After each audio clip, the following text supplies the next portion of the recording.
So in the first part of this video, we looked at the idea of eukaryotic and prokaryotic cells, and the key difference between the two, that eukaryotic cells contain a true nucleus, as well as other cellular structures including mitochondria and chloroplasts, whereas prokaryotic cells do not contain a nucleus, and they also don't contain things like mitochondria and chloroplasts.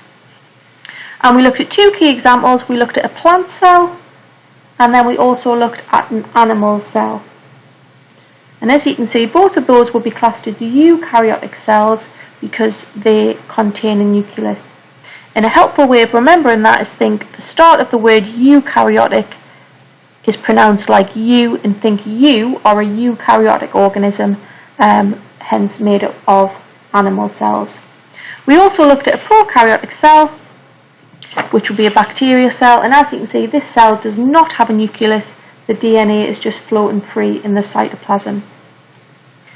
So I thought it useful just to look at some other examples of plant and animal cells. So when we draw a plant cell like this is just a basic plant cell, often called a Palisade cell, and you'd find this type of cell in the leaf. And this cell is adapted well for absorbing light for photosynthesis because it is packed with lots of chloroplasts. However, that is just one type of plant cell. There's other types of plant cells. For example, this cell here is called a root hair cell. And students often get mixed up thinking a root hair cell is found on the on your scalp, effectively on your head, because of the term root hair, but it's not. It's actually a plant cell that's found in the roots. So if you've got a plant, this would be above ground, so this would be the cells that would carry out photosynthesis, so you'd find these type of cells in the leaves, whereas if you were to look at the roots and zoom in on the roots, the root hair cells would be found here, and these cells are well adapted for absorbing water as well as mineral ions. So they have all the same structures as before. They have a nucleus, they have a vacuole for storing cell sap, they've got their cell membrane which allows substances into and out of the cell, they have a cell wall which is going to add support. That's going to be particularly important for these cells, which are going to absorb a lot of water, as we don't want these cells to swell and burst. They will also have mitochondria. Mitochondria in this case is going to be particularly important because the mitochondria is going to release energy, and that's going to help for this cell to absorb mineral ions by active transport. So we might have some mineral ions, let's say magnesium for example, in the soil that this cell wants to absorb. They'll be in quite a low concentration in the soil, so the plant will use active transport to absorb those mineral ions into the root hair, and that process, active transport, means it requires energy. So these cells will actually have quite a lot of mitochondria to release energy for that process.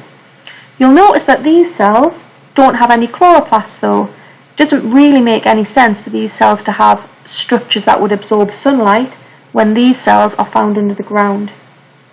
Now the most important adaptation of this cell is this long structure here, which we call the root hair, and what that does is it increases the surface area so that more water and mineral ions can be absorbed. If you think of that shape with the protrusion like that compared to a flat surface, you can absorb far more things over this surface than you can on this space here. So increasing the surface area allows you to absorb more water. Over on this side we've got some examples of different animal cells. So this here would be a sperm cell, this cell here would be an egg cell, and as you can see they're still animal cells. They've still got the same basic structures. They have cell membranes, they've got a nucleus with ribosomes and mitochondria. In this case the sperm cell's mitochondria is found in this area here, but as you can see they have different shapes and different features to allow them to do different jobs. So these are going to be all examples of specialized cells.